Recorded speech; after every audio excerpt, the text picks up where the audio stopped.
Okay, Sadie, this is our tiny host. What was something that you did that you were really proud of this semester? Something that I'm proud of this semester was all the accomplishments I made. So that would be like the bat house, this house.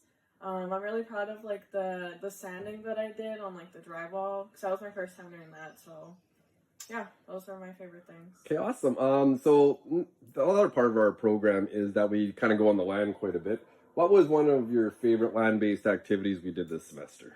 One of my favorites was the ice fishing because I love being out fishing and just outside. And yeah.